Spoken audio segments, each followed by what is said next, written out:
नमस्कार दोस्तों, आप सभी का स्वागत है। दोस्तों, शादी एक बहुत ही अहम पहलू है जीवन का, चाहे वो हिंदू हो, मुस्लिम हो या सिख ईसाई हो।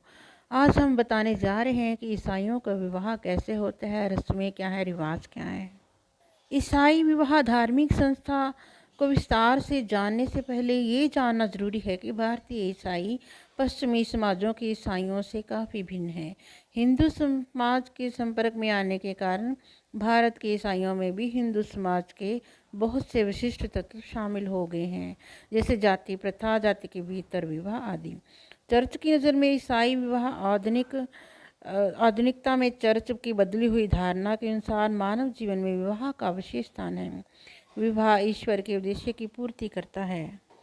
हिंदू धर्म की तरह इनकी भी सगाई होती है, जो लड़की के घर में होती है।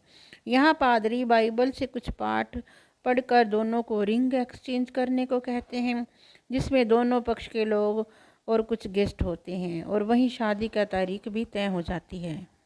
शादी से पहले चर्च में शादी की घोषणा की जाती है। शादी की 3 प्रकार के बाद ही विवाह संपन्न किया जा सकता है। ईसाइयों में चर्च में एक अनोखा नियम होता है। इसमें लड़का सूट पहन के पहले से ही चर्च में लड़की का इंतजार करता है, और फिर लड़की एक प्यारा सा गाउन पहन के अपने हाथों में फूल का गुलदस्ता लेके अपने पिता के साथ आती है। जब लड़का और लड़की दोनों आ जाते हैं, तब पादरी बाइबल से कुछ सरमन पढ़ते हैं, जिसे ईसाई लोग होमिली कहते हैं। होमिली हो जाने के बाद पादरी का दायित्व होता है कि वो लड़का और लड़की से कुछ सवाल करे और उनकी शादी के लिए दोनों की मर्जी पूछे, और इस सवाल का जवाब देना दोनों के लिए ज़रूरी होता है।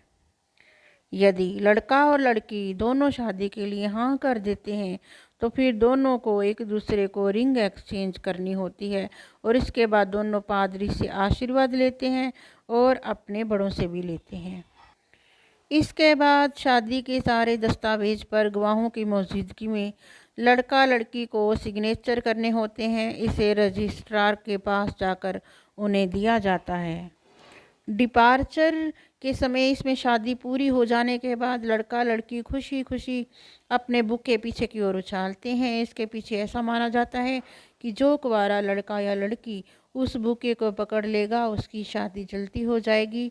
इस रिवाज को डिपार्चर कहते हैं। शादी होने के बाद लोगों को दावत खिलाने की रस्म होती है, जिसे दोनों पक्ष के रिश्तेदार और दोस्त आते हैं और खुशियों में शरीक होते हैं, जिसे रिसेप्शन कहते हैं। विवाह से पूर्व दूल्हा दुल्हन को कुछ शर्तें पूरी करनी पड़ती हैं। चर्च की सदस्यता का सर्टिफिकेट लेना होता है, चरित्र प्रमाण पत्र देना होता है। विवाह के लिए अर्जी जो विवाह तिथि से 3 माह पूर्व को होना आवश्यक है। इसके बाद पादरी शादी की अनुमति देता है।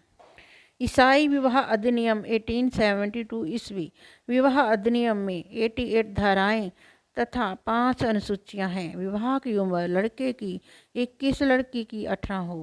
पहले से किसी का जीवन साथी मौजूद ना हो। विवाह के दौरान 2 गवाह मौजूद होने चाहिए।